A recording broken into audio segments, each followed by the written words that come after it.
been urged to exercise patience with President Bola Tinubu's administration. In an article written by engineer Mohammed Awal Ibrahim and made available to newsmen in Abuja, he described the president as a man who has dedicated his life defending and restoring Nigeria's modern democracy. In today's Nigeria, one man stands out as loyal and successful graduate of the political university established by our founding fathers more than 7 decades ago, a man who stood by the teachings, principles and ways of those who fought for an independent, prosperous Nigeria, a man who refused to kowtow to the intense pressure requesting him to depart from his people-oriented ideology for 16 years, a man who provided leadership when there was none. That man is Asiwaju Bola Ahmed Tinubu, the Jagaban of Burgu. Bola Ahmed Tinubu's journey into politics commenced in the early 90s when he contested for the Lagos West Central District and won on the platform of the Social Democratic Party SDP. That was the year 1992. However, the Senate could not be inaugurated on the 27th July 1992 on the ground that it was democratically abnormal to have an existing Senate without an elected president. Based on this premise, the inauguration was postponed. Nonetheless, the then military President Ibrahim Babangida formally inaugurated the Senate House on the 5th of December of the same year. Tinubu, going by his track record, has demonstrated genuine commitment to the nation's progress. Supporting his vision and leadership will be instrumental in propelling Nigeria to the global stage and achieving collective prosperity. Trust in his dedication to the country's interests can foster positive change and elevate Nigeria to new heights. As citizens, we must be patient and understanding as the government is working to reform the system for the benefit of all Nigerians and future generations.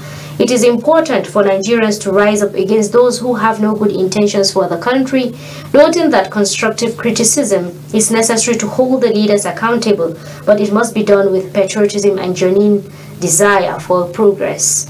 For a man who has withstood 16 years of intense opposition from the fountain of dictatorship and threat, who has raised the internally generated revenue of Lagos State from 600 million naira to 7 billion naira per month to make up for the vacuum created by an unjust sanction, who has tamed the fury of the Atlantic Ocean from sweeping Lagos away, who has built an empire of dedicated, loyal, reputable and refined men and women who are ever willing to seek the pursuit of personal gains for higher national aggrandizement. For such a man, there is nothing more benefiting than to hand over the affairs of the largest democracy in Africa to him.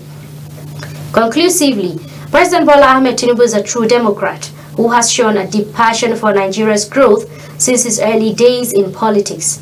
He possesses the zeal and zest to make our country's democracy more vibrant and ensure a robust economy. Recognizing the need for reforms, the decades-long bastardized economy cannot be revived automatically. It must pass through reforms. While some of these policies may be harsh, they are all aimed at the betterment of our nation. He is a compassionate and empathetic leader who has no intention of harming Nigerians in any way. He is committed to working hard to accelerate the realization of a prosperous nation.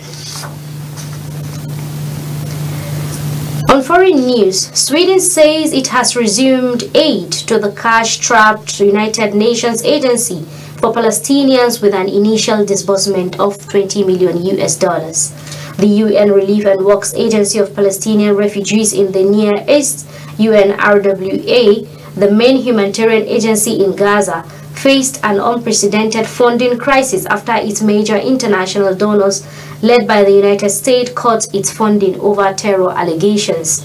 Sweden suspended aid to the UNRWA after Israel accused about a dozen of its employees of involvement on the October 7th Hamas-led attack before the conflict in Gaza.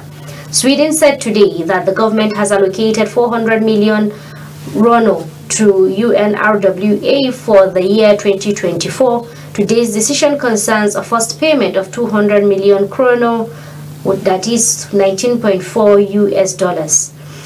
The Swedish move came after the European Commission earlier this month said it would release 50 million euros, that is $54.7 million in UNRWA funding. On Friday, Canada announced it was lifting a freeze on funding for the UNRWA after it joined the US, the United Kingdom, and other countries in cutting aid in late January.